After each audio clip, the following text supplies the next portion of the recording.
But okay, they're saying they're ready, so we're going to get this party started. Ire Plateau is going to be the first map. These are going to be live games. I know yesterday we had a couple of replays, but today's all live matches. All 11 potential games.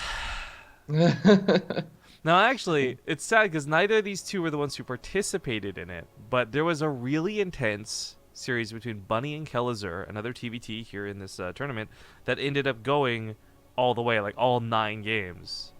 It was pretty sick. It was pretty awesome. I can't say these guys will take it there, but we've seen already that two good Terrans can certainly clash off of one another. Yeah, I know both these guys actually have some pretty fun and like aggressive styles, or at least I can say uThermal does. So let's see where it takes us. Yeah, uThermal.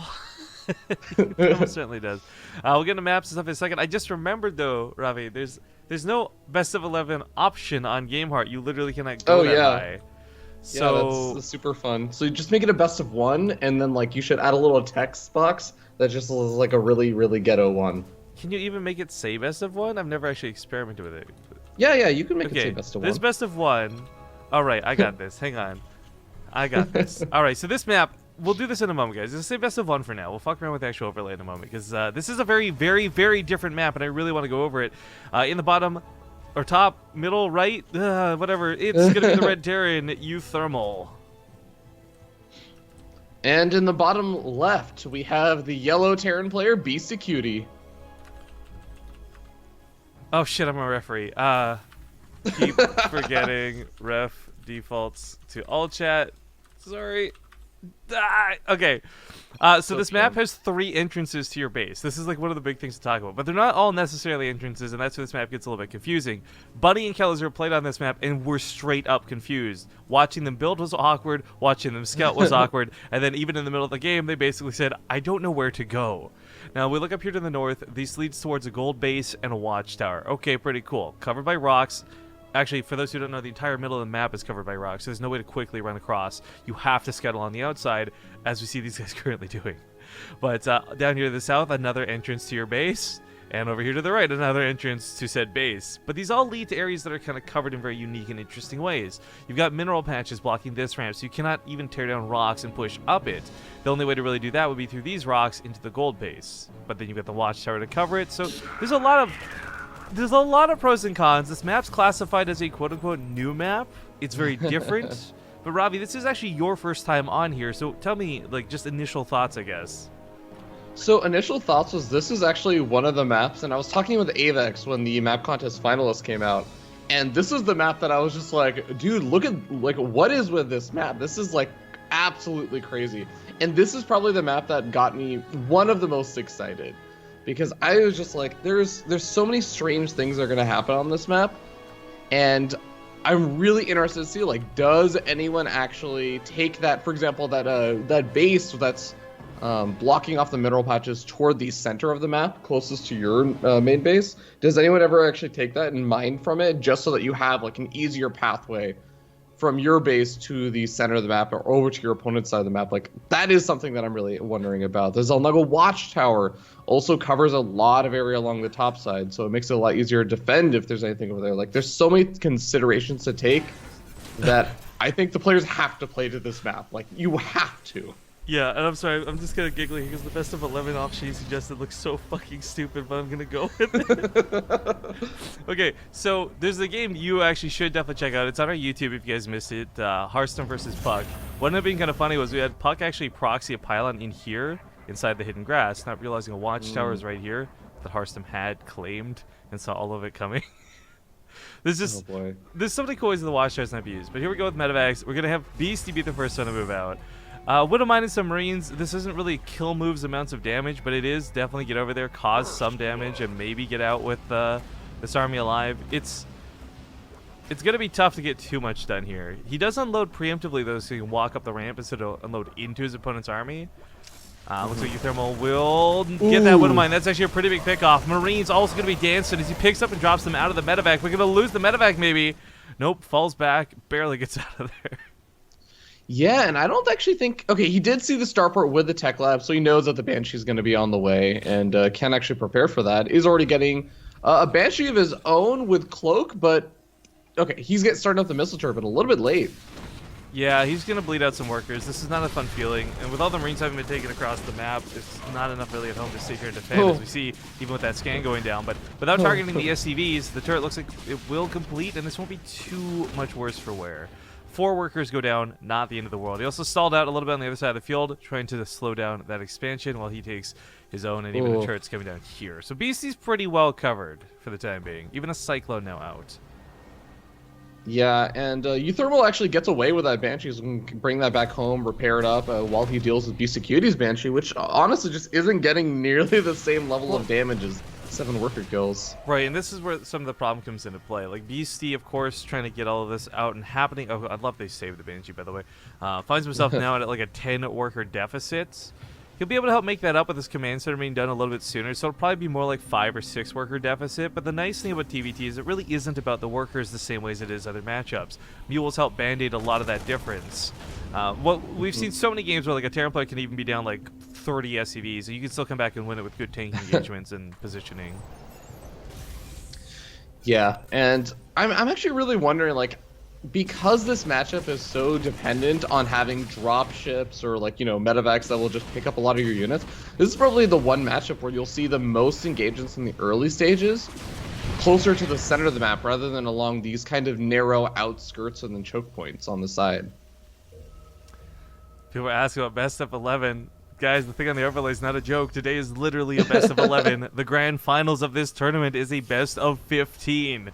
There's a lot of StarCraft to be had over the next few days. Now, that was something kind of cool we just saw out of BC. While it didn't become a huge effect on the game, he did identify quickly that there were rocks, and had uThermal perhaps not had the Viking ready to push that back and he knocked that down, that makes you panic a bit. You're suddenly like, oh, my expansion's cut off from me, and I'm no longer able to defend it necessarily. Well, we do have Beastyqt moving out with not only his Vikings, but also some of his units, maybe trying to knock down some of these rocks. Yeah, he's going to try and open up the pathway to the center, but the Vikings, I guess, maybe on a bit of a search for either medevacs or Banshees. So this is where trying to knock down these rocks does get a little bit weird, because you are going to have to knock down your opponent's rocks too.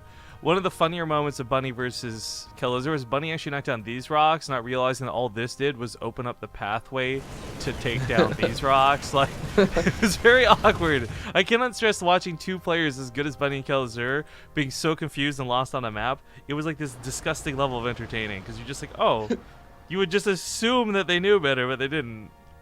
It's like the maze where you have full vision of it, but you still end up at a dead end. Yeah, exactly. Got to work from the end and make it to the front, that type of thing. But this push out of him is really unique, and it's coming like without medevac support. He's very, very intentionally invested heavily in Vikings and still is. This will give him air control, which will be cool because there is going to be a necessity for it, as we see uThermal's also invested in some air himself. But for Beasty's sake, this push without the medevacs puts so much more emphasis on those tanks. The Cyclone can come over here if he gets a lock onto one of these Vikings. That'll help a ton. uThermal, now realizing what's going on, can start positioning himself better. But there's only going to be one tank for him. Yeah, and this is going to be really, really hard to hold because his mineral line is going to be sieged up. Now, granted, he does also have natural expansion, so things are okay in some regard, but he's really going to be relying... Well, no, actually, he's going to go straight up the ramp. I guess he doesn't have the Viking count healthy enough that he feels comfortable running a siege from the low ground. No, maybe not. Plus, this is position. If you can just get into it, why the hell not? Medevac goes down right away, though. That's a big cutoff there. He's going to pick off... Oh, the tank gets picked off inside the Medevac. Ooh. Huge shots out of Beasty. Oh god, the Marine tank is also going to get This looks like it's going to go for Beasty. He lands on the ground with the Vikings, takes out everything there is to be had. There's a single tank in play, but man, oh man, he's really done a lot of damage with this fight. Picks up one of the Vikings just to soak up that PDD. Meanwhile, one single tank with 2 health is being microed back. 18 workers go down, and Beasty has completely knocked uThermal out of his main mineral line. And he's just continuing to reinforce and rally more siege tanks, more Marines over. Oh, this is so funny to see. Oh, uThermal. He's lost all of his Vikings too now. This reminds me so much of like an old build Beast used to do once upon a time, but this does look like it might be a little too far gone. He's starting to clean it up, however. ...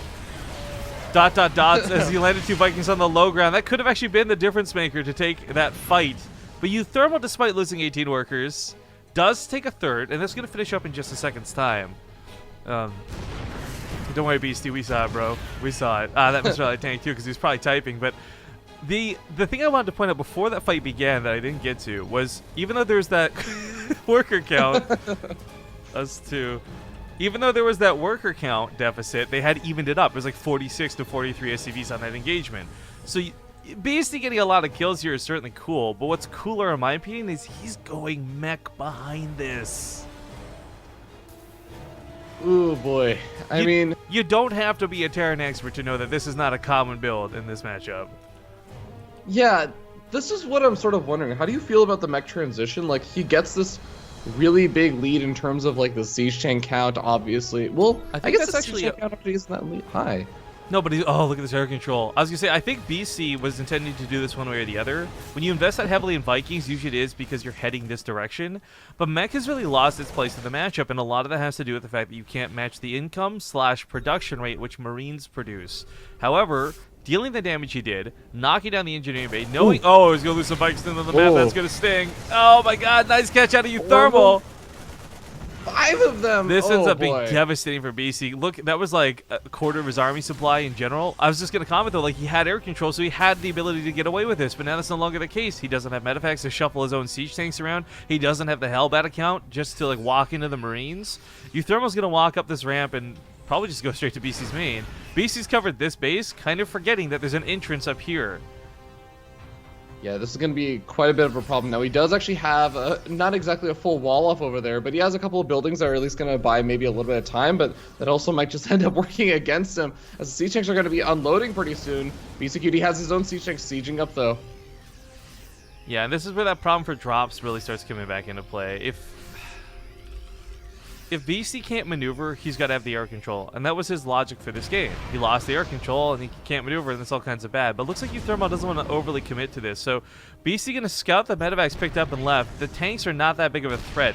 Those drops, however, are. They're going to unload on this side, probably stim down here to the south. This is where the starport is, no less. This is where a factory is on that high ground, easily reached by the low ground. BC has no idea where those medevacs went. He's expecting them to attack over here, but this is a planetary. Defend the undefended base, man! Ah! Oh, the army's moving around the left-hand side. They're going to spot a lot of the factories completely vulnerable right now. The expansion on the backside is getting taken out, and so is that starport you were talking about. Yeah, the starport itself dying is going to be pretty devastating. Hopefully, you can actually keep that alive. We've got some Hellions on the ground, going to deal some bonus damage. Vikings taking out those medevacs, and looks like this will barely live. Yeah, now, the actor got taken out, though.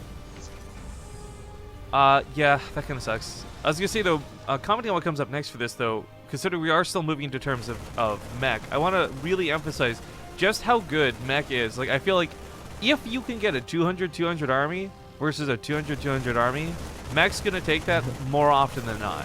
But the problem is getting to that point. However, BC took such a good defensive engagement despite his really devastating air loss that he's starting to transition, keep up in army supply. But there's a strange transition coming out of uThermal, as I get tongue-tied there, where he's going for a considerable amount of air. And I think once upon a time, TvT did boil down to Sky Terran versus Sky Terran. I can't say that's really the case anymore. Especially with Thor's being better now, too. I wonder if those will end up being used or not.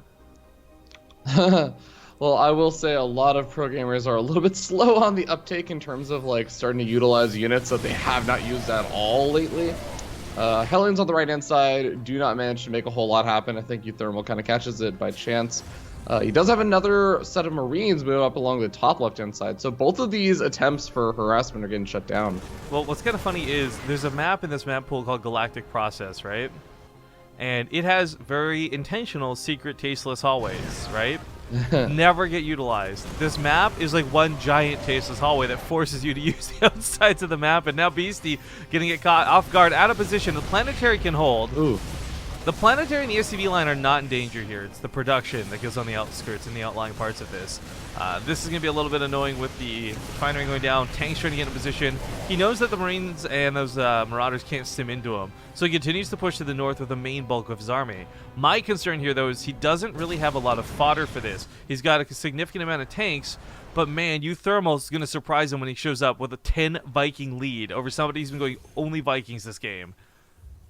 Yeah, and when you're going mech, you're kind of relying on those Vikings to deal with any sort of Banshee harassment, and there's absolutely nothing. There's nothing that can deal with these Banshees. No, in fact, this one Banshee on this side of the map is going to try and hold. This might actually be not we're kind of in base trade territory, honestly. Tank's gonna be knocking down starports. This will kill some of uThermal's production.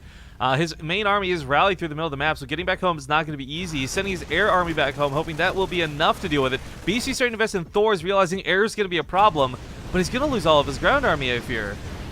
Like, his best bet with these Vikings would be to suicide on top of the Banshees. Command center goes down. There's no need for that. Beasty is, I think, going to lose this base trade.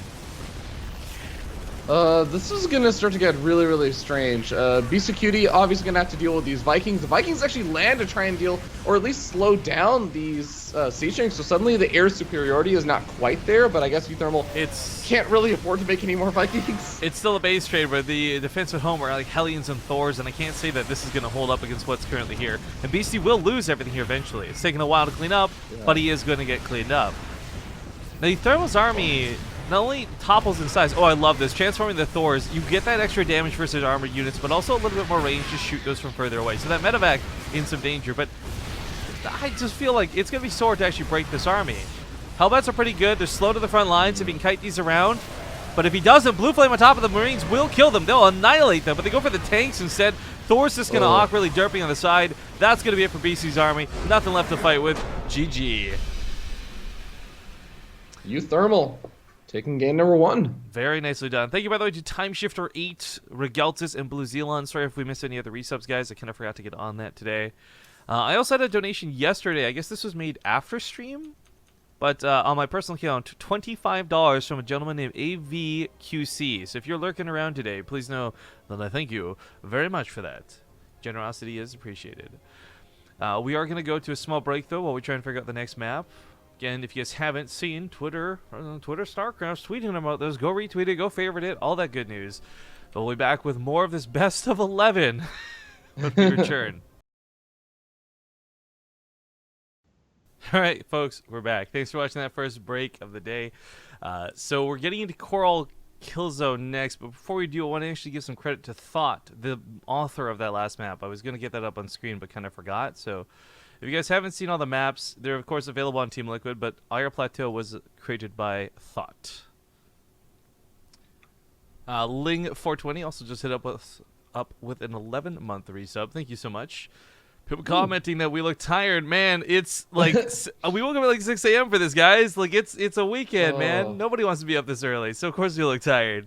But like we said, accommodating and such for other people can sometimes be a little bit painful, but better for everybody at the end of the day.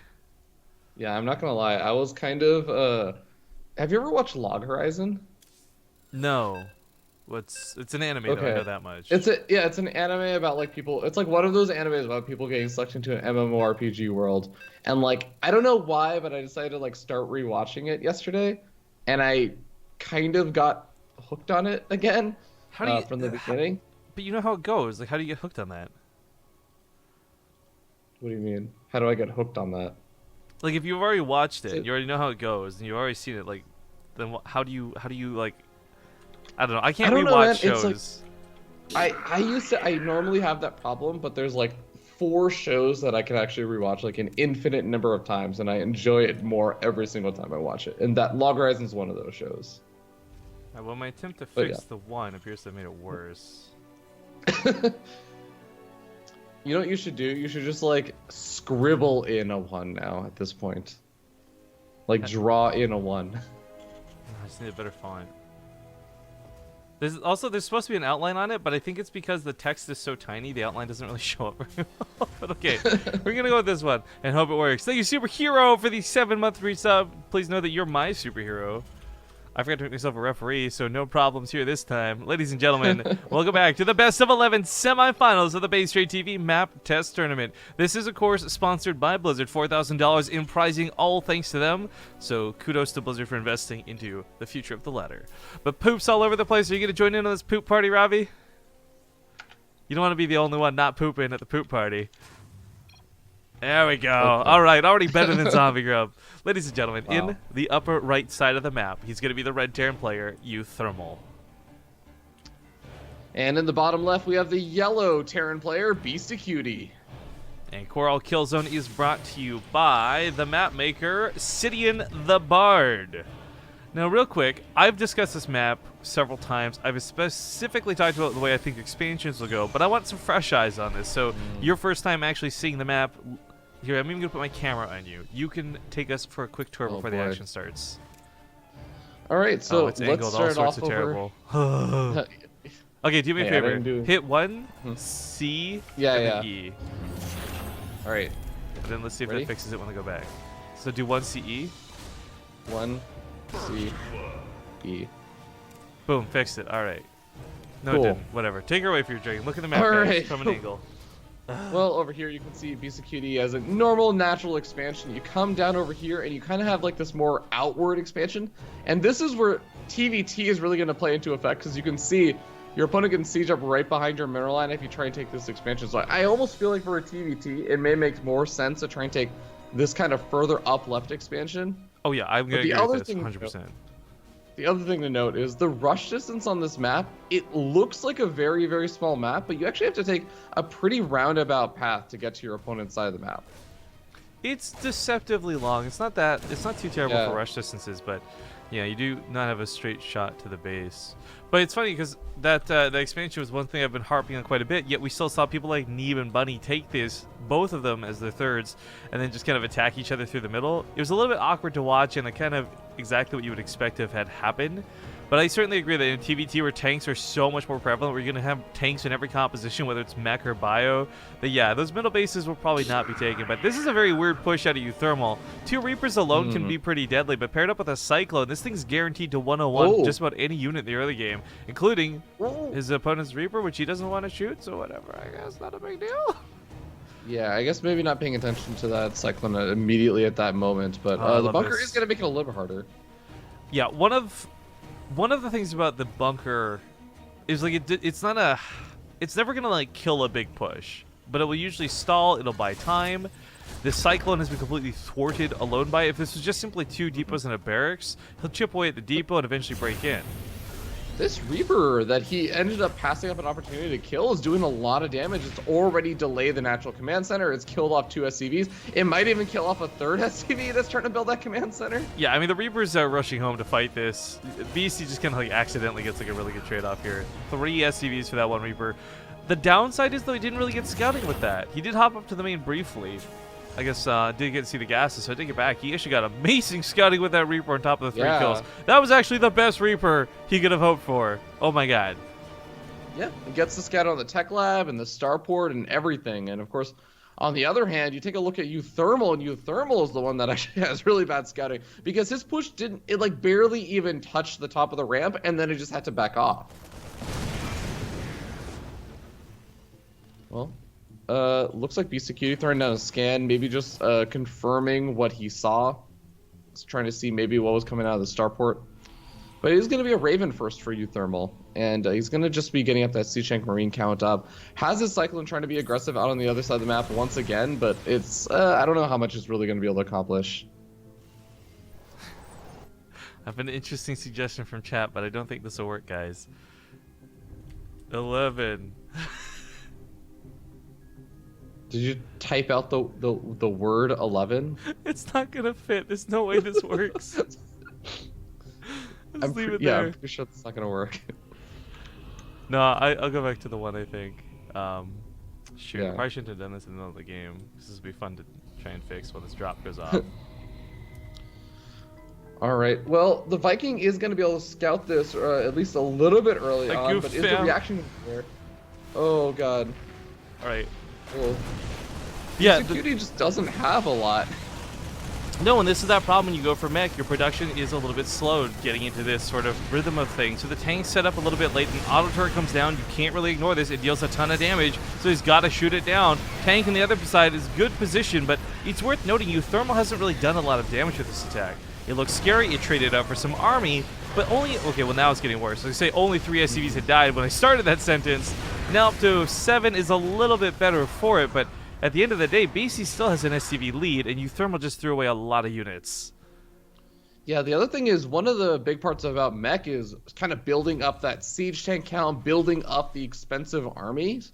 And he didn't really lose his expensive army. He lost SCVs, he lost maybe a couple of Hellions, and he lost Marines. He didn't lose the siege tanks. So kind of interesting aspect of it, because you bring that up, is I think once upon a time, that's really where a lot of the emphasis laid. And then we started seeing towards the end of HOTS even, when mech was a lot better than it is now, people putting more emphasis on Hellbats and the medevacs, and you'd see a lot more of those. That style seems to still be good. If you guys watch people like Ruff and others play, you'll see them do that and make them work in situations they shouldn't. But what BC's doing is going for Thors, and I find this really awkward. Because this is something where if uThermal actually had round 2 of an attack ready to go right now, and this was like a big all-in, these Thors are the worst thing BC could go for. Slow production, they'd get focused down when they actually come here. Like, they wouldn't serve too well. But the fact that I don't want to call it gambling, but he hesitates, like, he gets these out, and now he's actually got some really kick-ass units in play. Not just because it's going to be anti-air and he needs anti-air, but they're just robust, 400 health, hard-to-kill units. Yeah, definitely. I'm almost wondering if this is like a bit of a fear built up from the last game of those Banshees that he had absolutely no answer to. Or if this is just like, let's get Thors because tanky units and anti-air. Well, I think part of it is the fact that they've got the transformation mode, makes him a little bit better at picking things off, single target, far away, harass, all that stuff. Because in old TvT, you didn't really have the Thor there because you needed anti-air. There's so many better options for it, but yeah, they had the ground-to-air range to zone something out from very far away. Yeah. I still wish, by the way, like they would. The Thor ground attack needs some tuning, I feel. Like, it's not terrible the way it is, and it depends what Blizzard's intention is. Like, do they want this to counter ultras? Do they want this to devastate low tier 1 units? But I just feel like the ground attack, the air attack, like everything about the Thor is a little bit lackluster, even with this new change. Well, I'm a Protoss player, so I still hate Thors because Thors actually obliterate stalkers, which I miss the old 250mm cannons that would completely ignore and destroy immortals, basically. No, I do not miss that because holding off that stupid one-base Thor rush, which you probably did every single game, was a nightmare. No, you know, actually, here's why I don't miss it, though, because feedback back then was also really good ways to deal with Thors, and that made no sense. Forgot about Thors used to have energy for those who weren't around back in the day, and yeah, terrible. But they would do like 1/5 of their health. Oh no. What? No, it'd be half their health. 200 to 400. It's like, what's wrong with you? Never felt like it did that much. Okay. Regardless, we do have a drop in the top left that's about to move in, and a drop at the bottom right. Right, and that's the more important one I feel in this situation. Or not necessarily the more important one, but you're going to be distracting on one side, attacking the other. Classic Terran tactics. Cool. And BC doesn't really have a lot of units to respond to this. This is that problem with mech. You just don't, no matter how much mineral income you have, is usually irrelevant because of the gas that stifles you. Now, maybe he has like 500 Hellbats, that's another question, but he doesn't, and that's the problem. So as he sets up for this defense, there's a very small amount of units coming out of uThermal, but there's still more units coming out of uThermal. Yeah, and I guess this is where the Thors can really be useful, because I actually feel like they can tank a lot of the siege tank fire, kind of like they used to do in the traditional times, but he might not even need to move in over here. uThermal's not sieged up far enough along that it really feels threatened, but here we go. uThermal unloading the Marines on top of a lot of these siege tanks on the northern side. Yeah, but the Thor getting pulled into this is perfectly fine. He scoops one up inside that medevac as well, and this is a pretty good holdout of Beasty. Oh. For uThermal, there's a couple of opportunities in a game where you're going to have just a big supply lead, and he's kind of giving that away. These Thors do a lot of damage. They just actually take out one of the medevacs that was holding a lot of the Marines and Marauders that were escaping. Right, so the air attack does a lot to... the point is it's single targeted instead of multi-target, so you lose some of that AoE. Medevac? Yeah, Jeez. it's going to be 38 damage to medevac, because... No, wait, medevac's armored. Oh, wow, Jesus. I don't know why I forgot that. Yeah. So that's 55 damage to medevac. Yeah. So yeah, 3 shots of medevac with relative ease. I like that, though, not so much for the damage, which is good, don't get me wrong, but it's the range that really makes it sexy. Yeah, no, it's absolutely insane. I think Terran players are maybe still just getting used to that right now since the patch is fairly recent. But well, I mean, it's it's a good point. I'm glad you brought that up, actually. So I didn't mean to interrupt you so rudely, but yeah, this is still a fairly new patch, and this is literally the first game we're actually casting where we're seeing Thors of this variety in play. But to give some context to everybody, just so you fully understand the range difference, it's 7 normally, it's 10 when you're in the transformation mode. So you really do not go close to those Thors, or you're going to start bleeding out medevacs. Yeah, it's almost equatable to the old Thor, except instead of dealing splash damage, you're actually just going to lose like your medevac. Actually, at this point, if you look at the medevac health, I don't think going for splash damage would be the worst thing in the world either. Yeah, a lot of them have been kind of picked off low. and whittled down. But regardless of that cool aspect for a moment, BC does untransform several of them. So only a couple in actual high impact payload mode or 250mm cannon. Shit, what's it called? I don't. Yeah, high impact payload. So it's still the same name as what it used to be. They just changed the values on it. But anyways, the point of this was, guys, I think when Blizzard made this change, it didn't so much consider medevacs sniping as it did trying to deal with Tempests and carriers, which is kind of funny, but either way, we got some Bluefin Hellions that have been running around the map, and these have been doing excellent damage and picking off workers, but as stated before, in a TvT, workers are usually not the biggest deal in the world. However, you still do need to keep them in play, and oh, these SCVs all stacked up in the main. Oh. BC is going to miss out on the opportunity, though, because he was busy microing elsewhere. Yeah. Oh, still might get it. Oh, my God, they got like 1 health. Thank God for armor upgrades. He at least gets a couple of them. But I guess there's one other thing that we haven't really talked about for this map is that because there are the two different pathways, it actually reminds me a little bit of Neo Planet S, where you have the two very, very like top left and bottom right ways to get to your opponent's side of the map, and that's true, these Hellions keep finding their way along the side that Beastyqt is not, where uThermal is not really prepared for. Cheeky little Widowmine picks off one of those medevacs in the middle of the map. I love, by the way, you brought that up because, yeah, down here, the southern path, look at this missile turret ring. He knows that uThermal wants to drop him so very deadly badly.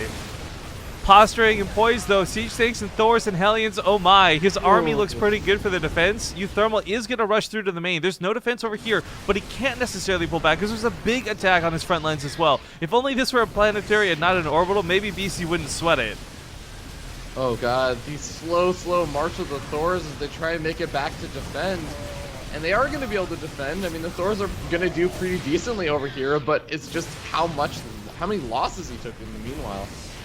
Medevac's been picked off on a big concave as uThermal comes in from the north side, closing in from all angles. Marauders are pretty good in this situation. Thors aren't getting focused down. Tanks on the right side get obliterated, and the command center's in a lot of trouble. He should probably try and mass repair, but he's pulling the SCVs instead. That Thor's his last line of defense. I don't think there's any need to mass repair the command center just because he can lift it off. There's no anti-air. I meant the Thor! He needed to repair the Thor! Oh, yeah, I mean, this probably would have been helpful. He's going to eventually, I think, just barely be able to clean up. But he took a lot of losses. 32 SCVs killed. Yeah, that's going to be pretty hard to band-aid that damage. But he has been consistently picking off uThermal throughout the course of this game. So uThermal's only on about 47 himself. Not the end of the world.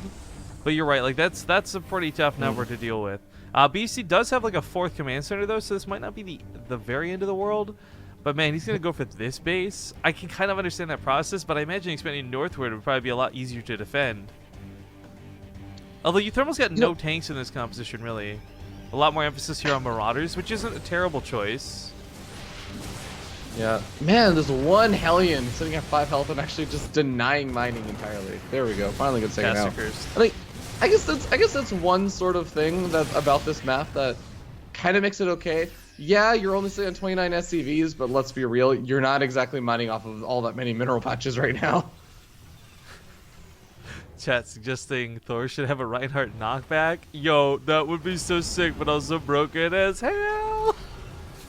Just like charge into the army, but like, no problem. Out of the way, guys.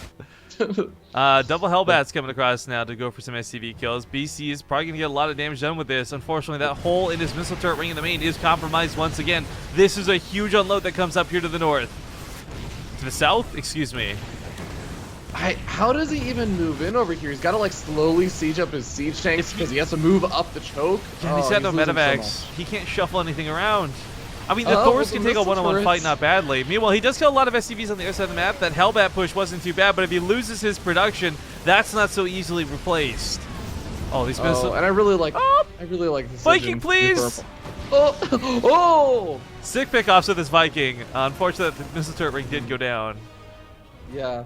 And that was actually a really smart decision from uThermal to go for the missile turret ring and make sure he cleared his way to exit out, because him keeping that army alive means that Beastyqt has to be careful about another drop once again. Yeah, there's like this overwhelming aspect of this that's going to make this really hard to deal with, where uThermal again, the emphasis here on Marauders is the right choice. Normally they're not great because you run into a line of siege tanks and your Marauders get obliterated. But spreading them out, and of course, anytime they have to take on a Thor, lots of Marauders, lots of units win. The same reason Thors are garbage versus Zerg, because you can just put Lings on them, the same logic is applied here with Marines and Marauders. They just can't deal with a lot of units very well. And how would you feel? I'm wondering, how would you feel about like getting more armor upgrades for this mech army? Just because, you know, the Marauders in Legacy of the Void, it has a much larger impact.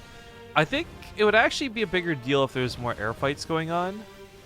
But ground armor is kind of irrelevant because the idea is that you should be killing the army before they have a chance to attack you in the first place. Like, those tanks have to shoot from far away. You don't want to have to take hits from Marauders and Marines anyways. So using that gas, it's not a bad investment. I don't think there's anyone who will ever tell you they don't want armor, but usually you can't afford it. Beasty could, with his bank especially being what it is and a lot of gas stored up. So I think when we get this late into the game, you start tunnel visioning. You're probably not thinking about upgrades. You're probably not thinking about armor because it really is like 99% of the time not that big of a deal. Yeah, I can definitely understand that.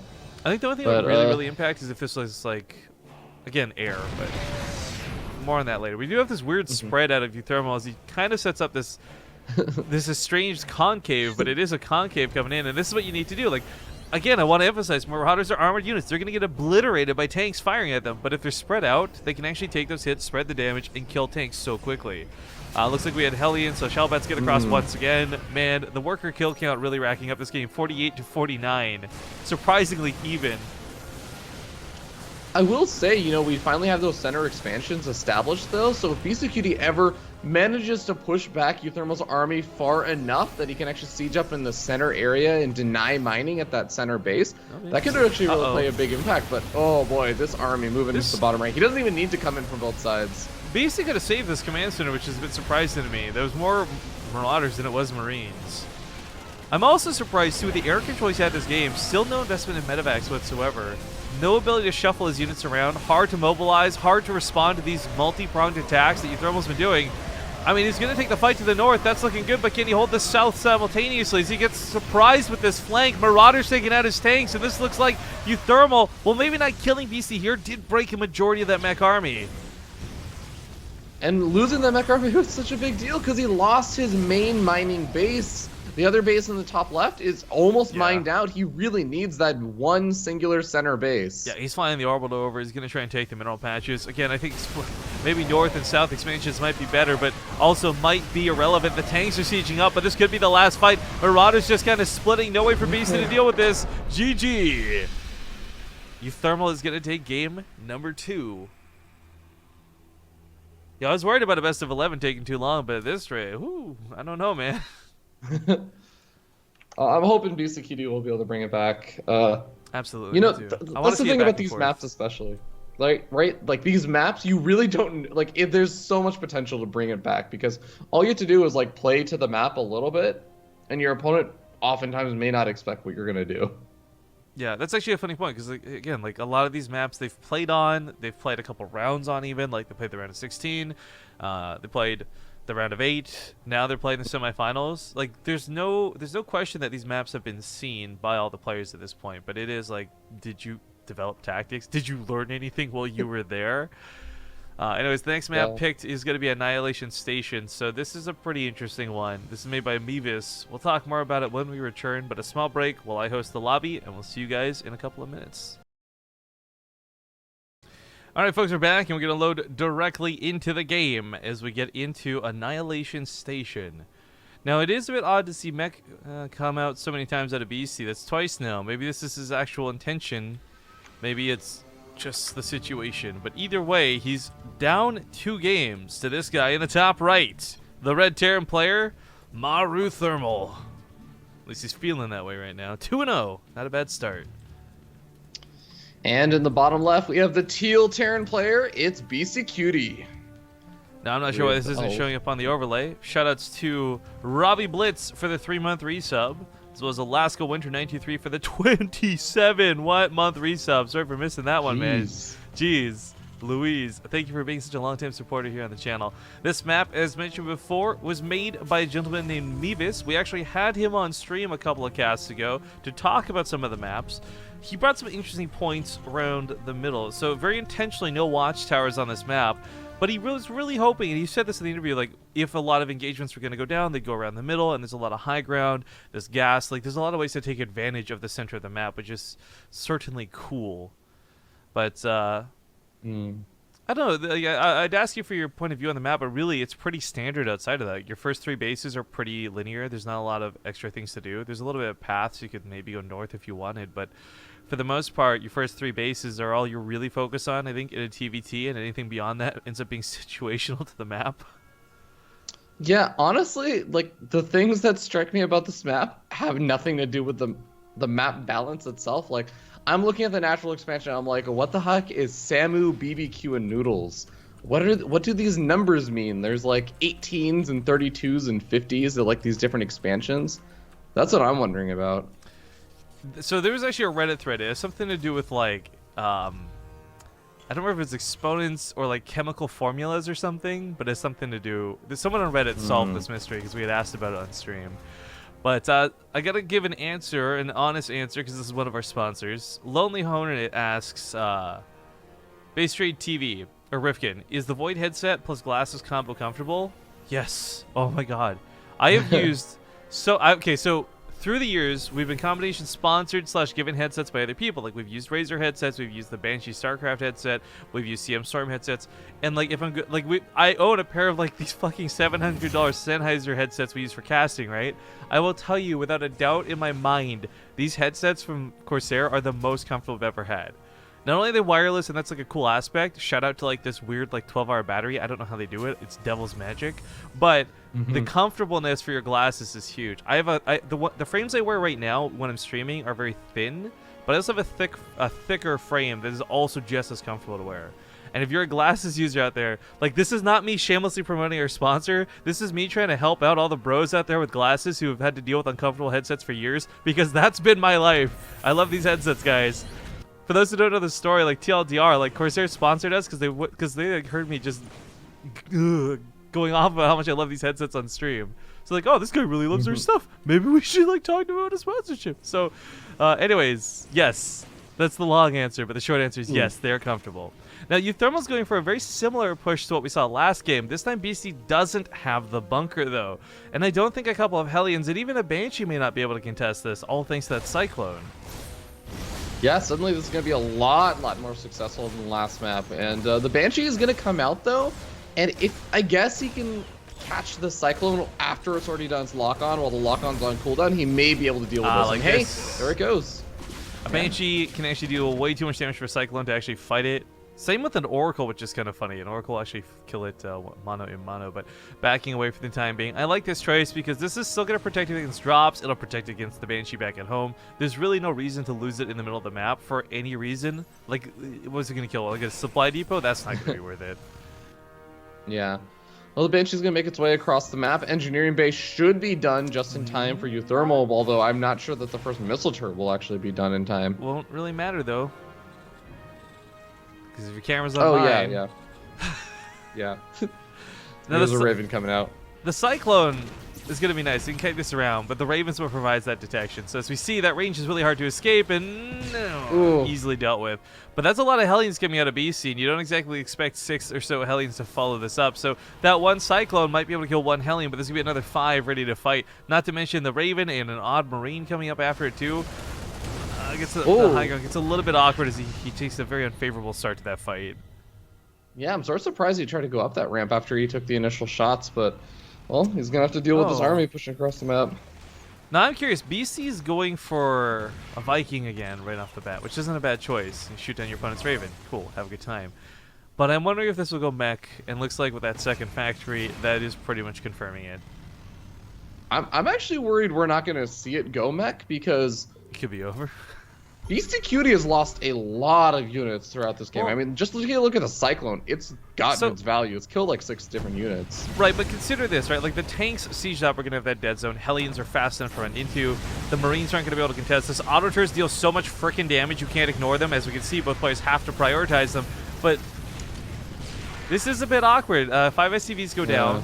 There's those tanks sieging up. Again, you can run into the dead zone of this sometimes. Spreading out for it does take out one of the tanks. There's not a whole hell of a lot left, and these Vikings on the ground might just be what saves the day. If he can get in range, though. Ooh, not get killed. So it's awkward trades.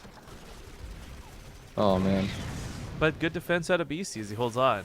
Now he's down about 10 workers, and that kind of sucks. His production's going to be a bit slower. This is where Mech, I think you're going to start seeing a lot of the weaknesses of it shine through. But if Beastie could just get up to this point where he's got medevacs dropping, blue flame helmets on top of the army, he's going to have a great time. But so much of like what's happened in Game 1 and Game 2 didn't really give him the breathing room to do that. Yeah, this game, though, Beastyqt is going to mix it up at least a little bit. He's going for the Liberators this game, which is something he really hasn't actually ever made in any of the previous games. And with definite air superiority, this could actually work out pretty well. Oh, hey, shout out to Loco, by the way. Thank you for the host. What's up, Loco's viewers? I'm sorry we don't got any Zerg for you today, man, but it's a TvT best of 11 on the brand new maps that are in the Team Liquid 7 map contest. None of these are guaranteed to make it to ladder, but we're testing them in a $4,000 tournament to make sure that whichever ones do make it to ladder are the best versions of themselves. So welcome to the stream. Oh, man.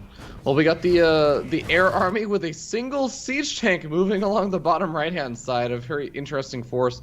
But the Hellion drop coming into the main base. That's so sick. That's going to reach. Oh, it reaches the SCV line, too, not even just the refinery. Liberator going to set up to make sure no counter siege tanks come into play. You know, you had said this before, Ravi, like, I'm surprised BC isn't the one taking advantage of the maps and, like, blah, blah, blah, but here he certainly is. The Hellions in the main are dealing way too much damage because uThermal's too focused on the tank down here, so 23 workers go down through this. Okay, I think he just saw the Hellions just now, because I've been watching his vision, and this is going to be a little bit problematic. He had to use the Vikings to take out that Liberator. The Liberator is the greatest threat. Even though Hellions get like instant kills now of 31, that Liberator meant that nothing was ever going to stop the siege tank.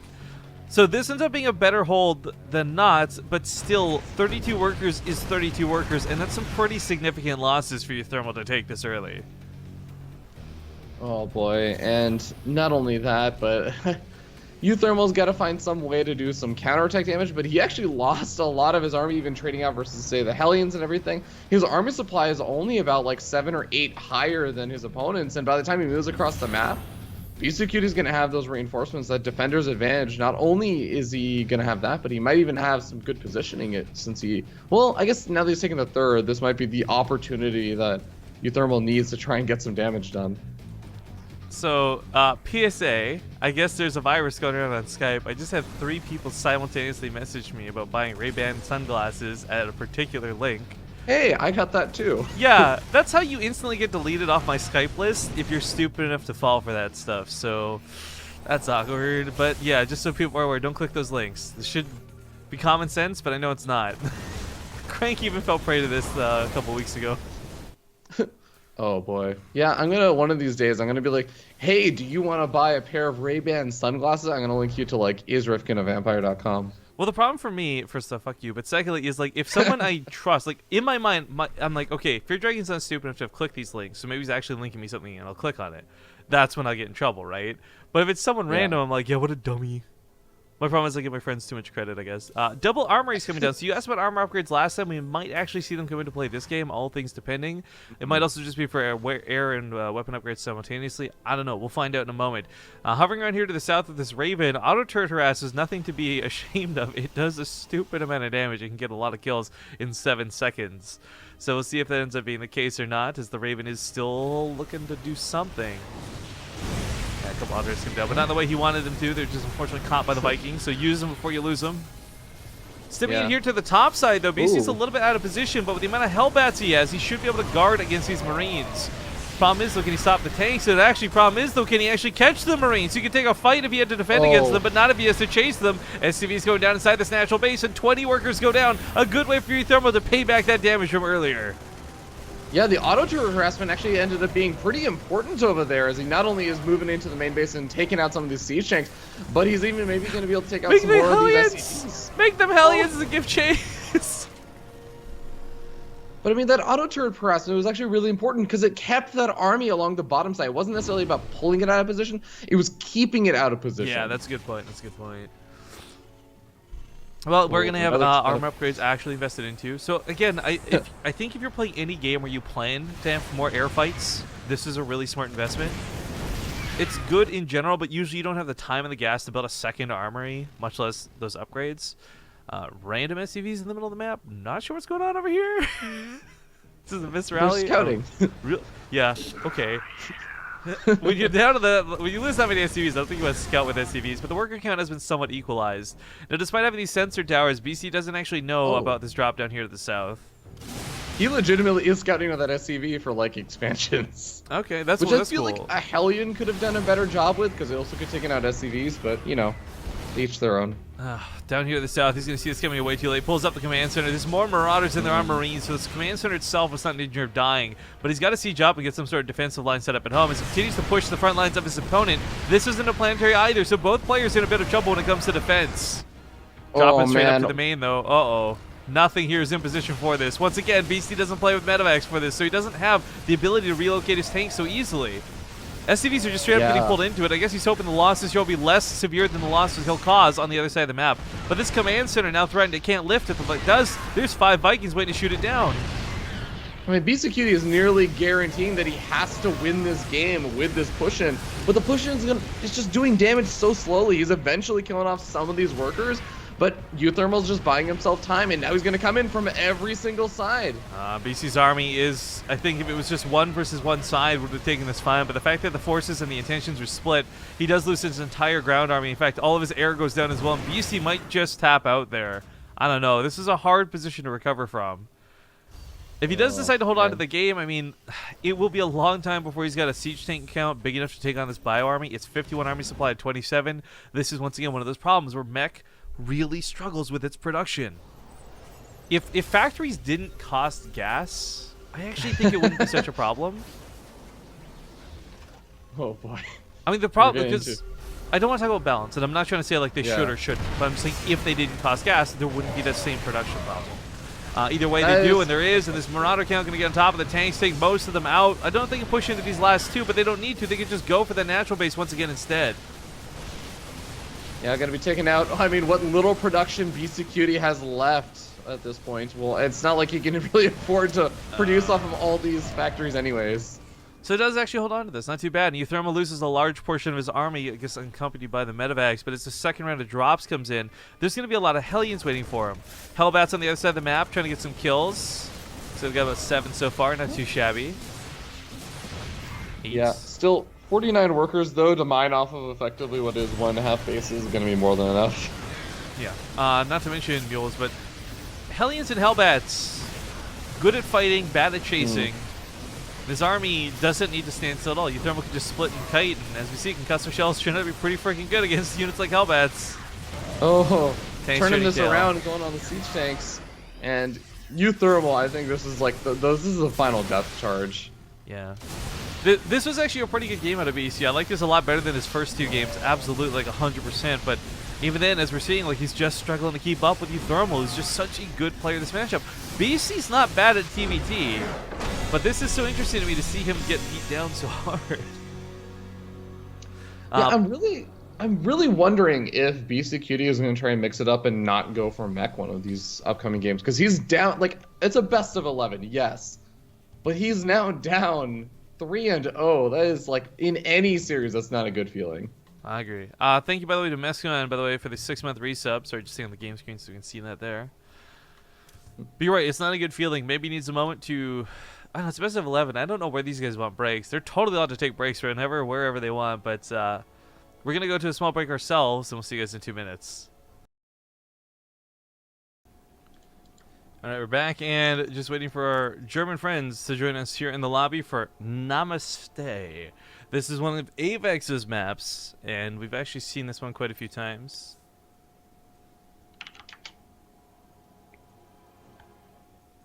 Very multicultural cast here. Yeah. Well, yeah, good old Avex with Namaste. So, this is the Cherry Blossom map. Yeah, waiting on the players to ready up.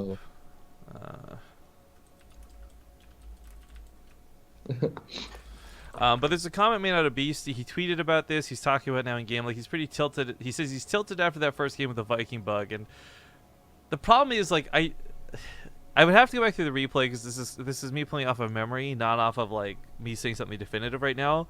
But from what I remember seeing, it looked like the Vikings were, like, actually out of position. And landing them on the low ground was a mistake more than a bug, perhaps. But I know Beasty's not one to whine for no reason. So it's hard to say, like... Because I don't really remember off the top of my head. But what is the Viking bug? No, he's saying, like, what happens, like, the reason he lost that game was that one fight he was winning and the two Vikings were on the low ground. So for him, I think he thought they were all supposed to land on the high ground, and for whatever reason, those two went to the low ground. It must be a bug. To me, Gotcha. in my memory, it just seems like they were out of position to land poorly in the first place, but maybe it was a genuine bug. I don't know. We'd have to go back over the replay and analyze it, but not that it was, like, a point that won or lost the game. In terms of, like, balance or anything like that, it was, like, just a mistake made. There's been worse bugs in this. Bly lost... Oh, we said go. Bly lost to Scarlet due to a bugged-out gas geyser, and, like, that is literally the only reason he lost to Scarlet. So there are some bugs in this, admittedly, and these maps are not always going to be super perfect, but that's the point of testing them. That's the point of having pro players play on them so that we can kind of find all these problems. And a lot of them have been updated on the fly. Like, the day after Chaldean Plateau played, they realized, oh, that gas geyser is fucked. We need to move that. Like, there has been a lot of situations where adapting has been applied, like, on the fly to this tournament. So it's unfortunate if it does cost anyone games, but I can't say that it definitively did or didn't. We'll discuss that more as time goes on. Getting you here into game number 4. He is currently down 3 games. Perhaps gonna find his mojo and be less on tilt. It's gonna be the Pink Terran, Beastyqt. And up here on the top right, in a normal series, he would have already won with a 3-0 lead, but he's still got to hit a couple more. It's uThermal. Alright, and Bobble Convolute is now banned from the channel. What? What did he say? Unbanned Bobble. It's never... Okay, you know, as fun as it is banning my mods, the worst part is you have to, like, unban them, then you have to remod them again afterwards. It's just a lot of work. So, like, it's... God damn it, Bobble. Why you gotta be like that? Aren't you glad that I'm no longer a mod, so you can just ban me and not have to actually worry about it? Yeah, actually, can we talk about that for a second? Because people have been asking me about this. Ravi, he actually asked me to unmod him. Like, this was not like a choice. Graham. We got into a really big fight. Shut the front door right now, okay? We got into a fight over a girl. She was like a very nice Asian girl, and I was dating her, and then Graham. You know what? I wasn't going to try to make you feel bad, but now I'm going to, okay? Because people were like, oh, did you finally realize how bad his casting was in Kickum? And I was like, wow, that's fucking rude. So no, guys, no. He asked to be unmodded because he just kept getting harassed to do a lot of mod things when he's not really a mod to do things. So. I realized what a bad caster I am, so I asked to be unmodded. Oh, there you go. All right, so Namaste's got some pretty cool aesthetics. The cherry blossoms in the corners of the map. Unfortunately, as pretty as this map is, we've only seen one game go long on it, and it wasn't really that interesting in my opinion. I do think some of the cooler maps in this, like Avex has 3 maps in this, like to just kind of speak on the volumes of maps he plays and creates and tweaks, like he's got 3 maps in the map pool. Chaldean Plateau, I believe, Gojira Greenhouse, and this one. And when we had him on stream and interviewed the other day, like he didn't have anything bad to say about any of his maps, but he was actually hoping Gojira Greenhouse is the one to get through. That little hit on the SUV, by the way, a pretty big deal, because even if he doesn't win the Reaper grenade fight, he'll still lose the Reaper war. That sucks for poor Beasty. Yeah, nice little bits of damage. uThermal already getting a small other advantage. I'm sorry, this is like gonna bug me if I don't bring it up now during the sort of downtime of the 3rd expansion of Beastyqt. Is there like a weird spider bug? Where are we looking? At the expansion? The little yellow thing? Spider? At a 3rd? What the fuck are you talking about? At the 3rd. Okay. Or sorry, the natural. Sorry, it's not a 3rd. The plant? Is that a plant? Oh my god, it looks like a spider. Can you get off of low graphics settings, please, man? What's wrong with you? I'm on Ultra, man. What the heck? Then how the hell do you not know that that's a plant? Oh, I guess I see it. I don't know, the yellow part is throwing me off. The sack kind of looks like a bit of a banling. I'll give you that much. Hellion and Reaper do manage to make it into the main, but this shouldn't be too much problems. He's going to very importantly salt the engineering bay if he had killed the SUV, but with a Cloak Banshee follow-up to this, I don't think it'll be a problem either way, because it looks like the Starport might have a... Oh, it's actually still coming up with another Reaper. Where do these guys come from? Another Hellion and a Reaper get to the front lines, but Cloak Banshee being the more emphasis on the follow-up. Now, this is something kind of hard to pull off. Once upon a time, I feel like Cloak Banshee, like, if you guys... I actually remember very definitively. It was like right around Innovation playing in the Home Story Cup, or sorry, Team Story Cup, like Season 2, that's exactly where the Banshee meta like took off, and we just saw everybody going Banshee, and every TvT was like Banshee versus Banshee, and it got so annoying because whoever's Banshee got there first would win a lot of the time.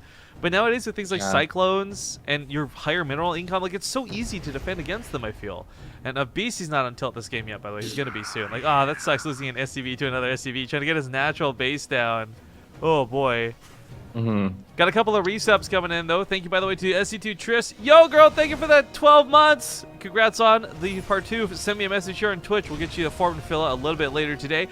Same with Pandemonium 1984, hitting a 16-month resub as well. All right, well, the Banshee is actually taking a sort of interesting path way down to the bottom right. Maybe just trying to avoid any sort of interceptions that might be happening or any of the Marines that might be kind of poached a little bit further out into the map. But here we go. It's coming in, and the missile turret's already done, so it's going to have a really hard time getting a lot of damage done. But I'm actually curious if he's going to move in with the Hellion and the or the Reaper to try and help out. No, he's not. He's just going to lose the Banshee. Oh, the Banshee goes down pretty nasty. Beasty is going to try and play Bio this time, worth noting. So I like that decision. You have to mix something up at this point. I mean, I don't... So here's the thing that kills me, right? Like, mech does work. This is something we can objectively state. But it doesn't work very often, and that's the problem. So you're right. Like, I'm glad he quote-unquote shakes it up. But I'm also glad he goes back to something a little bit more standard. Because I don't think anyone in Europe can match uThermal when it comes to control, but when it comes to strategy and tactics, that's where I think Beasty actually takes the lead, and that's a big part of Marine Tank. Yeah, but I mean, bringing this back, this is, of course, like the map contest. This is a situation where you're playing on a lot of maps, and let's be real, 15 maps, it's too many maps to really have, like, elaborate strategies and planning and everything all settled in, like, all of the different matchups you might be playing. I could very well see it being one of those situations where Beastyqt, maybe he has all this stuff a little bit better figured out. He knows the correct positioning. He knows how to keep his units in like a map vision to prepare for this stuff. But this map, he can't. I want to also remind, I don't know if the players are fully aware of what the pricing is at this point, too. So we mentioned before earlier today, and I'll shout out once again, Blizzard providing $4,000 in prize pool for this tournament. This is the semifinals, so everybody, the worst they can do at this point is a 4th place finish, and it's $500. So Beasty hopefully regains his composure, because like 3rd and 4th is $605. That's not bad. That's what you play for in the 3rd, 4th place matchup. But the grand finals of like 1,000 plus and 18 or 800 plus dollars. I mean, it's funny to consider that like a 2nd place finish could almost get as much as a 1st place, if not more, I guess, depending on map score. But like I said, like if it's map score, you'd probably finish 1st place. But the point is, all 15 maps are going to be played in the finals of this tournament, and each map one is going to be worth an additional $50 on top of everything else. So there is some pretty big incentive, I'd say, to try and get those top 2, to try and get to the grand finals. Yeah, absolutely. It's scary to consider, too, by the way. The other semifinals, for those who don't know, Nurchio versus Neeb, that'll be playing out tomorrow. Like, I don't think either of these players are too happy knowing that even if they win this match, they got to play against 2 of the best foreigners straight up. Yeah, that is actually like going to be considered the best of North America versus the best of Europe. Oh, well, I'm actually kind of okay. We'll talk about like the gold expansion a little bit later, since Beastyqt is moving out, and uThermal kind of has his army very spread out. It's almost like he's really concerned about the drops right now, because he's got like a decent number of the sea shanks in the main base. He's got Marines sitting like between the main and the natural. Yeah, it's just not a medevac here to carry that 3rd tank. It's kind of awkward to see. He is going to see with this Marine, though, nice scouting, and reveal that the army's out of position. Banshee's going to see this, too. Now he's going to boost it and try and bring uThermal back home, because he can't defend against this if it goes into a base trade. So that tank is put in a bit of an awkward spot forward, but it's because he needs to get uThermal's attention right away. Command Center's going to be lifted, though. BC expanded in a bit of a poor position. Both players going to lose these 3rds. Questions are, will they lose their actual bases, however? Looks like uThermal and BC both do have a decent amount of defense actually set up. He's got to pick up these tanks, though. Somehow he's in range of that other tank. That's a bit odd to see. But looks like Command Center is going to live. Marine's going to kill some depots. Not too bad. Other side of the map, that's going to be a GG, though. He loses his army. He loses the Command Center. And Gilgo, by the way, donates $5 at the end of that game. Thank you very much, sir. He says, hi, BaseTradeTV. What are your plans for TwitchCon and BlizzCon? Good luck. Have fun for your teeth. Good luck. Have fun for my teeth. We're going to cast TwitchCon and attend BlizzCon. So here's a question for any doctors out there. At what point should you not be taking like 12 Tylenol a day for your teeth? Just curious. Dude, just ignore it. Like, if I listen to people's advice in Twitch chat about how many gummy vitamins I eat a day, I'd be so much sadder of a person. All right, well, it's 4-0 now in the favor of uThermal. We're going to be going to Dason Station next, but a small break before we do. So, stick around, guys. We'll see you in a couple minutes.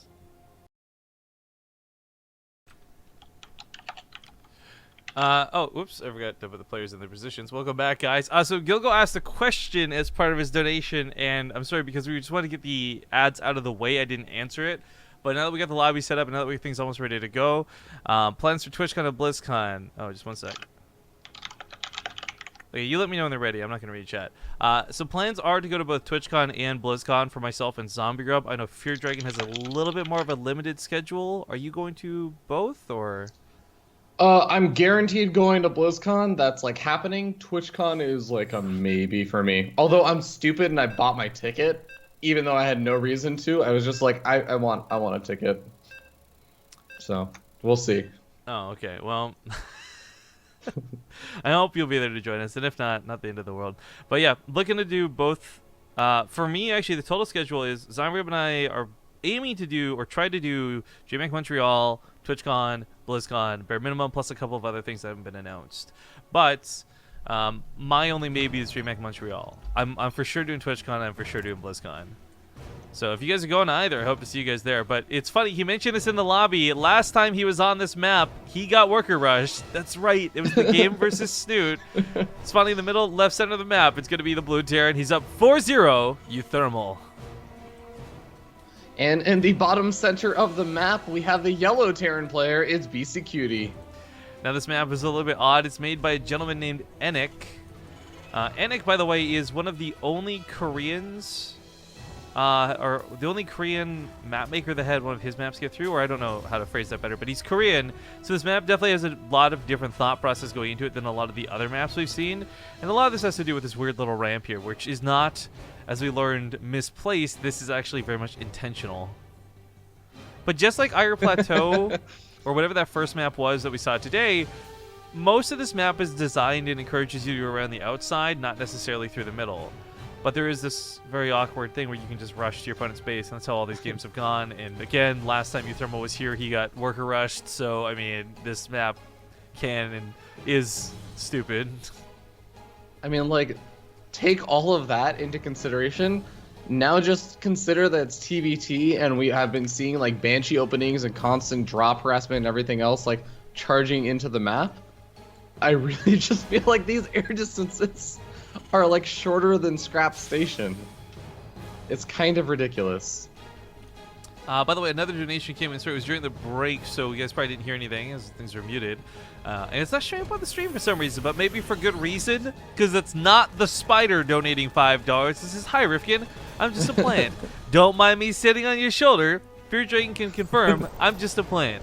I'm a plant and not a spider. No need to worry, because I'm just a plant. Didn't you have a fun encounter with a spider the other day? I was so embarrassed. I actually shrieked on stream. I couldn't believe that. I'm scared of spiders and whatever. Fine, I get it.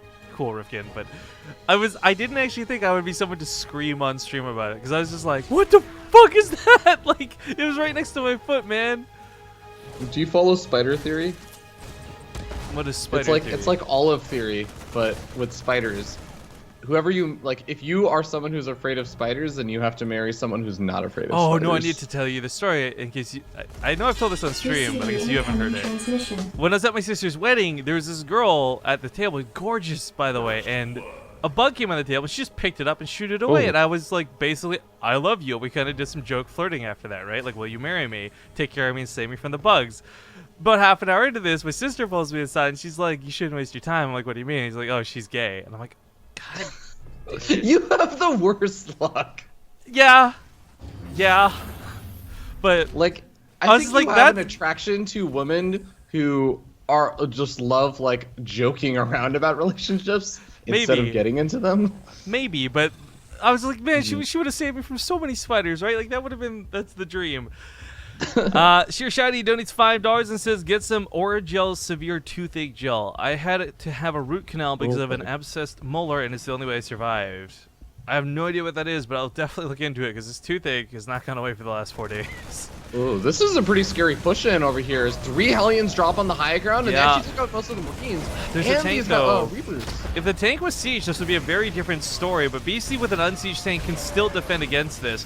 It's not like there's a Banshee following this up, and there's no immediate need for anti-air. So a little unfortunate and a little bit scrappy, but no workers go down, and all in all, not a bad hold out of Beastie, who was, let's be honest, caught kind of off guard by that.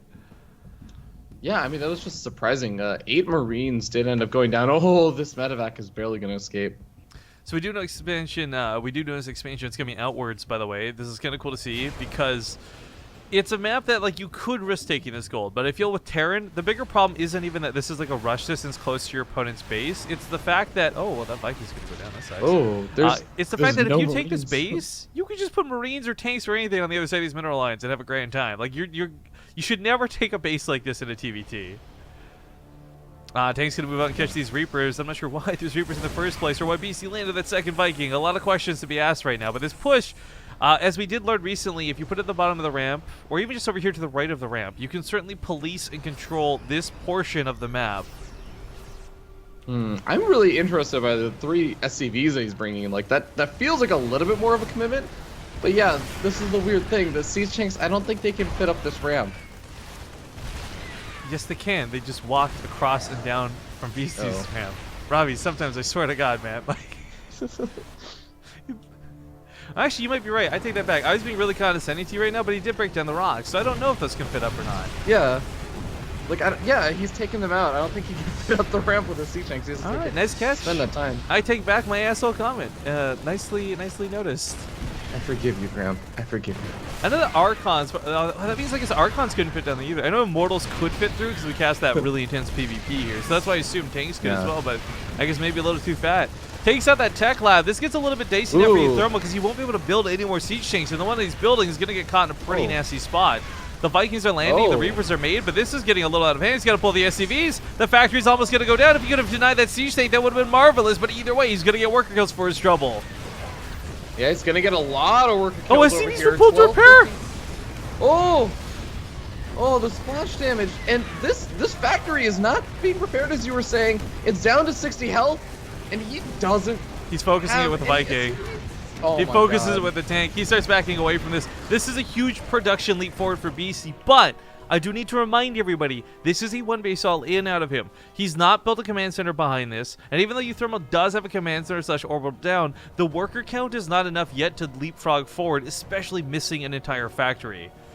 Beastie has done a very interesting amount of damage, because it's hard to conclusively say like that was amazing and that was tactically advantageous because he is still down a base. But this is kind of cool that this is how this played out. I'm almost, to always talk about like Terran players who can just lift up their main base and float over to another expansion if they mine out of their main base. I'm almost thinking like Beastyqt could actually, weirdly enough, he could float up his main base and expand to a safer location than his main base. The command center lifts meta. Yeah, it's just not for the golds. It's watch. You could actually lift it to the golds just thinking on it too. Yeah. I do want to point out that uThermal's going to have a worker lead, and he's going to have the better income, and that's going to be present for quite some time. But the production is stalled out, and it's really late. And as we see, more barracks are coming down. He hasn't replaced that factory. This isn't something where uThermal's necessarily in a great spot right now, but if BC takes any more than like 3 or so minutes to push, uThermal's going to be really well set up. Well, Beastyqt is not going to be waiting around a whole lot longer. He's already moving out across the map, and he has a pretty decently sized army. He's pulling a couple more SCVs to try and end this game right now. I really like this idea of trying to repair, because you know how low stakes this is going to be. One tank to defend. I mean, that's not much. Viking Count is going to go in the favor of BC as well as he continues to repair the Vikings in the sky. So landing everything now. All players fighting on the ground. All players fighting for their lives. SCV is getting pulled once again. I love the unsieged tanks to take out the one siege tank of his opponent. uThermal starting to lose all his workers, and BC may have just come back fighting. But he's losing out what little armies had left. uThermal still has a SCV lead. If he can find a way to keep this army, I mean, it's going to be hard. But the problem is, you might have 1 million minerals in the bank. If you can't produce anything, it's not going to matter. And his barracks are about to get camped. These Marines are going to be coming out like one at a time into siege tanks and landed Vikings. Oh boy, it takes out one of the Vikings. Is going to be able to take out a second Viking, but the siege tanks are the real problem here. Yeah, and let's not forget that at some point this is going to go focus on that tech lab. But BC, I don't think, knows about that other base. He doesn't, so he thinks, oh, uThermal's lost all its workers. Ha ha ha ha. But a bunker comes down in the mineral line. Pure Dragon kind of just solidifying where he's at in the game. A big part of why those Marines were able to get damage done earlier too is because they were busy shooting the last of the SCVs, killed that last Viking that was landed on the ground. But uThermal's out of luck. He lifts the barracks to float them away. It's his only option at this point. BC's now going to check the natural base, maybe, hopefully. Nah, GG either way. He's fighting back, ladies and gentlemen. BC takes a game here in the series. It will not go down without a fight. I believe. You know, I almost wonder after like watching that game, do you think that it would make more sense after like your initial buildings, like after your barracks or whatever, that you actually build your factory and starport at your naturals just so that it's not like in that immediate drop range area where it'll just get completely massacred in the event of one of those push-ins? What the fuck? What the fuck? Why are we in a party? I came out of the game into a party with Guru. What in the fuck? What? Wait, is Guru's not even in this chat? That's what I'm saying. Like, I didn't invite him. He was just like, I was literally placed into a party with Guru upon leaving the game. It's Battle.net bugs. Well, you just got matchmaked. All right. Well, I said in all chat, by the way, I was like, this map makes the stupidest games. That's just. All right, we'll try and get this break out of the way, guys, while we get into the next match. Don't go anywhere. We'll be back with game number, 4-1, so 6 when we return. Okay. All right, we're back. Sorry, I was making a tweet there, guys, to get this party going. We're going into Iris next. Let me go get the map poster of it. Sorry, it took a little bit of time because we were all discussing some shit. Do you want Caldeum then? Oh, Iris. Yes, I remember. I actually am pretty excited about this map. This map looked really cool to me. So calm down. Oh. It might be Caldeum. uThermal still picking his map. So part of this is like in a best of 11, there's a lot of maps to juggle around, and all of us kind of forgot which maps were done, so we had to go like back through the chat logs and look at the vetoes and grab everything again. So. Oh, dude, no. Yeah. The way that you do it. Oh, the vetoes. Yeah, I was gonna say like you look at the replays to see what maps we played on. Okay, so I think he wants Caldeum then. He's just going alphabetical order. He did this last time. Like he came into this with Snoot with such like a I don't care attitude. So he's just like, just give me whatever's first alphabetically, and I'm like, I'm not doing that math on stream, man. Are you kidding me? You tell me which one's alphabetically. Okay, look, can you really knock it? Because he's still, like... He won. He's still doing pretty well. And he won 5-0 versus Bly, so, like, it's working. Should have been versus Scarlet, but... Oh, well. Yeah. Thank you to Eshlog Leonator for the 15-month resub. Hitting us up here while we're just shuffling the lobbies around.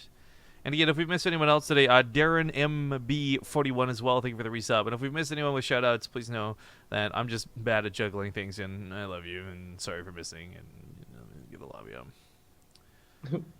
This was the Nidus map. Yeah, this is where Bly Nidus like 5 or 7 Nidus worms on him. He like Bly literally Nidus like every expansion possible.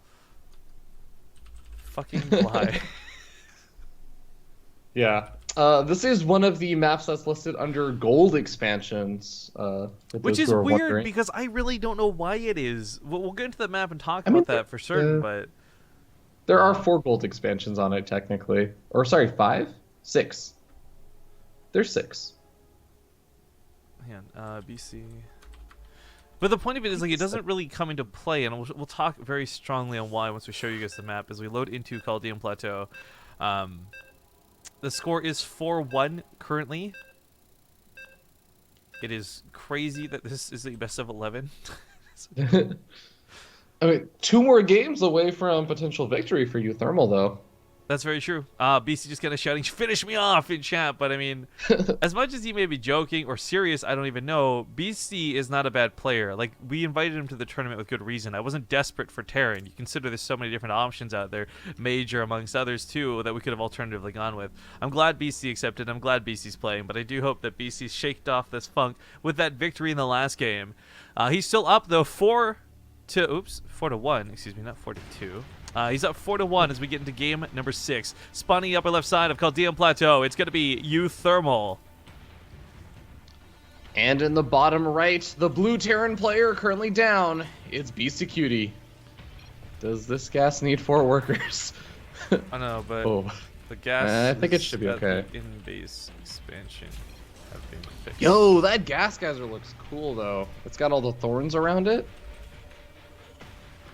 Yeah, so that's certainly cool. We'll talk about the golds and stuff in a second, but I want to talk about what they're discussing right now. I don't know if it makes 4, but there was a problem where your in-base expansion, this is what cost Bly his series versus Scarlet, which ultimately didn't matter because he ended up taking her spot when she forfeited, and he still lost uThermal. But anyways, that story aside, this third gas was unfortunately bugged. You couldn't take it. It's been fixed since then. And this is a map, by the way, made by Avex guys.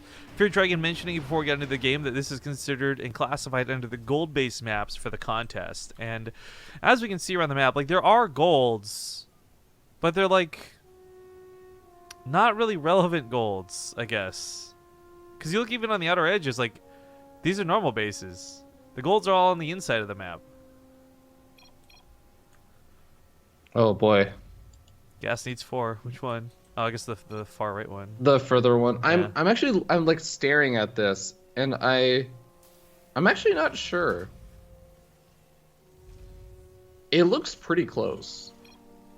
Like, I think you maybe miss out on like 0.2, like 0.1, 0.2 seconds of mining on the gas for a second.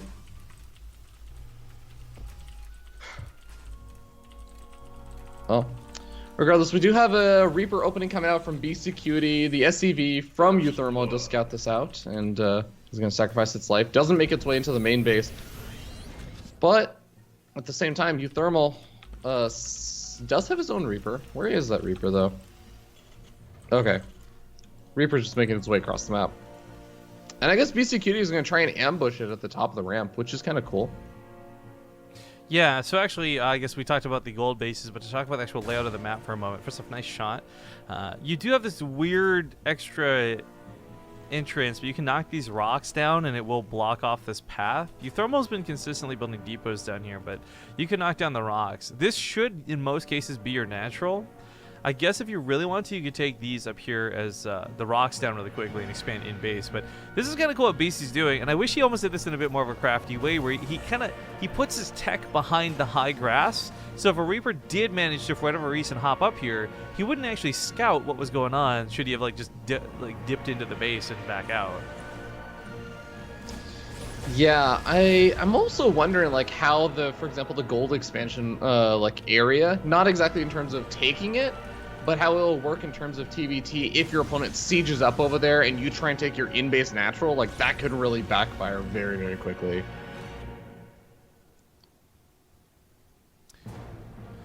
Well, one thing uThermal was going to hoping was Beasty wasn't going to have this much of an army, but Beasty is, by the way, still sticking on that one base. It worked last game. He's hoping it'll work again. uThermal did expand.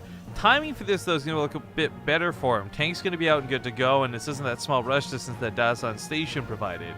But if Beasty can even just push back a natural base, that'll be nice for him as he does start his own back at home. Yeah, and he's going to come in with a pretty decently sized force, and here's another kind of weird thing to consider. Hellion's going to do nice splash damage to anything coming up that ramp, and the Reapers can also knock stuff around, so there's actually a decent chance that Beastyqt may be able to do a lot of damage to this command center. Yeah, it all depends on whether that tank can get up the ramp and in a decent position. The Cyclone, as we see, takes a decent shot, and it's going to pick off units slowly, but I can't imagine this command center gets in too much danger. It can always lift and then only one Viking to shoot it. Like, that's not a big deal. But with uThermal repositioning, this might be where BC decides to pounce as he moves on in with the Reapers. Auto turrets coming down. This can help with a lot of damage. Grenades get some nice splash, but this is not working out for him. Yeah, he's gonna end up losing one of those Vikings as he tries to lift it up. He kind of knocks the Cyclone into range of the other Viking. Oh, he's gonna lose it. Oh, that's rough. Well, I don't actually think that Cyclone would have been in range if he didn't hit it with a grenade. Oh, well, sucks. You know, when you play with the games of grenades, sometimes you get knocked toward you, sometimes it gets knocked away. Well, Beastyqt is in a lot of trouble. Screwed up position. I think he's kind of dead. He doesn't even have a bunker to speak of. The rocks weren't knocked down. There's going to be a tank. And a Marine. Don't forget the Marine. Yeah, Two Marines. He's going to try and knock down the rocks, which I think is a smart move. It limits the area of attack where uThermal could come in from, but it's one of those things like too little too late maybe. A couple SCVs pulled into this wouldn't be too bad if he had the tank already in a position which he could fight. Gets a shot off on the Cyclone, doesn't quite get to kill it, however. Positioning this is going to be so dangerous because that tank has the potential to hold on to this, but advancing into what is Marines that can just pounce upon it at any second. Command Center's going to get lifted up to keep it alive. Sending SCVs over to repair it, not a bad choice. Everything kind of just on hold position right now, while he postures and waits. But there's a Banshee coming up next. There's going to be a cloak to go with it, and Beasty is going to throw every bit of anti-air he has into this army trying to break it, and it's probably not going to work. GG. uThermal bringing it to match point as he now sits 5-1 with a pretty big lead. Yeah, we'll see if Beasty can bring this back. It's his map pick once again, so maybe he'll find a map he can play with a little more comfortably. People were asking in chat if Neeb versus Nergio was coming up next. No, actually. We don't have another best of 11 today. The best of 11 will be tomorrow. We didn't expect it to be so quick, to be honest, as the best of 9s have taken about 2 hours. A best of 11 is taking less time than the best of 9s. Go figure. But don't worry, because you will not be without StarCraft 2 content today, as Cats and Penguin are hosting Day 2 of the NA versus EU All-Star Show Match stuff, which we'll be hosting when the stream is done, so you guys can chill out over here or go over to another stream. But looks like we're going to be getting Flame Juggler up next as the loser's pick selection out of Beasty. This is that map that totally looks like a monkey, and anyone who thinks otherwise is blind. We'll show you guys a bit more when we return, but we'll see you in a couple minutes while we get the lobby set up. Alright guys, we're going to hop directly into the game as we're now loading into Flame Juggler. This is made by the map author Fatum. Fatum? Also, quick shout outs to Venjik. I don't remember if we shouted this out already, but thank you for the 11-month resub. Just trying to cover my bases as we get into what could, as you pointed out, be match points. A little bit worrisome because for BC, this is at this point going forward his absolute last life. And we'll see if he gets stuck in the third, fourth place match, or maybe he can bring this back all the way and go to the finals. Not a lot of maps left, but this is one of them, Flame Juggler. And on the upper left side of said map, it's going to be the red Terran player, currently up 5-1. It's uThermal. And he's going to have to juggle some harass. Down here in the bottom right-hand corner, we have the green Terran player. It's Beastyqt. Actually, it's funny you mentioned that. It was a terrible pun, but I now realize and think, like, we haven't actually seen any proxy Reapers or anything so far, and I'm really curious on the thought process from the players as to the choice to avoid that.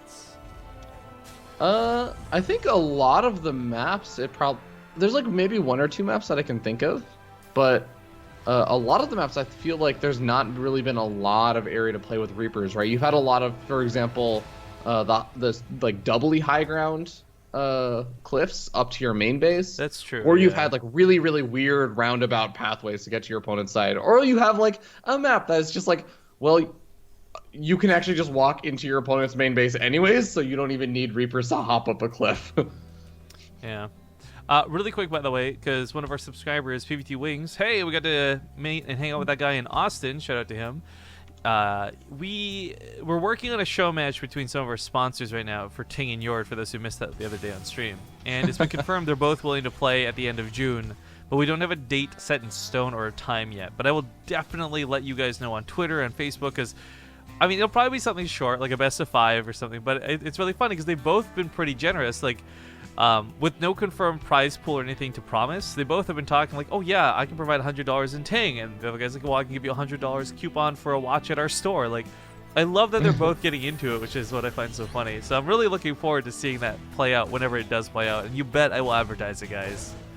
I just thought it was so perfect and fitting that, oh my god, I think it was a Yord guy who was saying like, oh, you know, yo dog, I need a phone carrier like really badly right now. Yeah, like, no, it's this funny. is perfect. He said, yeah, his cell carrier was coming up soon. So, interesting first shot scenario here. They probably could have played that out, but goes for a bit of high ground because why the hell not? So BC falls back. I like the bunker coming down. You got to consider something about Flame Juggler. It does have an in-base expansion that doesn't require you to knock down rocks. Something that we had talked about for Killzone, but yeah, this one's a little bit safer in base. It's kind of funny though, because when we're watching Nerdchu and some of the other players play, that in-base one wasn't really taken. uThermal's actually also not taking towards expansions at all right now as he wants to get aggressive, making this bunker even more valuable. Because you brought up the topic of Reapers, and I'll remind people on this map, there's no other way. There's no secret cliff back here. There's no way on this mineral line. This is the only way up the ramp, and half of it's blocked off by doodads. So literally, right here and the ramp are the only locations a Reaper can get up. So for BC, this bunker does actually cover all. And not only that, but it also protects against that cyclone push that uThermal has been doing so often throughout these games. And yeah, that's been a weird push too, just like objectively speaking. But once or twice, it's actually gotten quite a bit of damage done. Well, a Reaper from Beastyqt, he managed to sneak its way outside of the base. He's not going to really try and use it for the defense. In fact, he's going to try and move across the map to get a free scout off without having to blow a scan on it. So we'll see how this works out, if he's going to be regretting not having that Reaper back home for the defense. Well, if it kills the SCV building command center and stalls us out, that'd be really nice. But you're right, he does need some form of defense. He can hide around the bunker. He's got about 4 Marines out, 5 Marines or so. The Viking's going to be in the sky. Taking care of that medevac hopefully soon. Cyclone also comes into play. But these Hellions, if those SCVs stack up, could get a little out of hand. Let's not forget grenades are going to be popping off, and BC's SCVs are already pretty low. I love this move, though. He puts a depot down here. He locks down to make sure there's no running around. But the army still can't really fight this out. He's losing out on the actual army fight.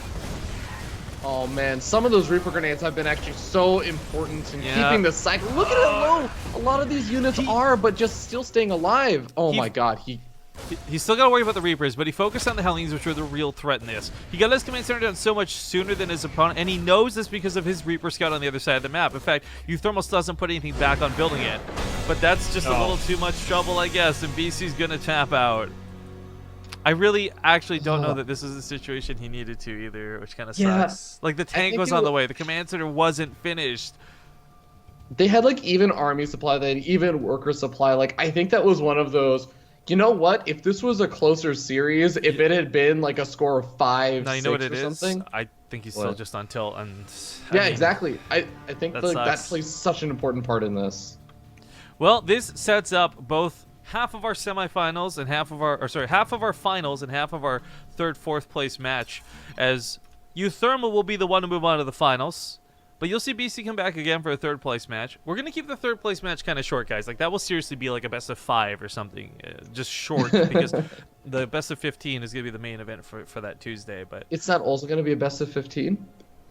I just literally said it would be a best of 5. I don't know. I thought maybe you had dropped a 1 or something. No, I literally just said it'd be a best of 5. I know. Okay. Are we gonna sit here and analyze my mistake? Are you done? Are you done? I'm done. I'm done. I'm sorry, I'm teasing. But okay, this ends up being absolutely perfect, because Cats and Penguins tournament starts in about 6 minutes from now. Of course, stream delay, so 3 minutes or something when you guys hear this. But seriously, congratulations to uThermal. So tomorrow, I think is gonna be the real big deal of a seriously sick match, almost like a DreamHack Finals type thing. We got Neeb versus Nerdchu playing a best of 11, and I'm hoping that series ends up being pretty dang close. Tomorrow is back to normal times, so 10 a.m. PDD, whatever that is in Euro stuff. So just letting Naruto know. So the second semifinals will play tomorrow. Unfortunately, you will not be with me, I'm afraid, right? You got stuff to do, or? Yeah, I have a wedding to go to, or an engagement party. What the fuck? You got a wedding? Zombiegrub's got a wedding? I'm just sitting here without a wedding? Well, like Zombiegrub's getting married, so that's a little bit different. Okay. Well, Robbie, thank you so much for joining me today. Any shout-outs before we end up wrapping up the stream here?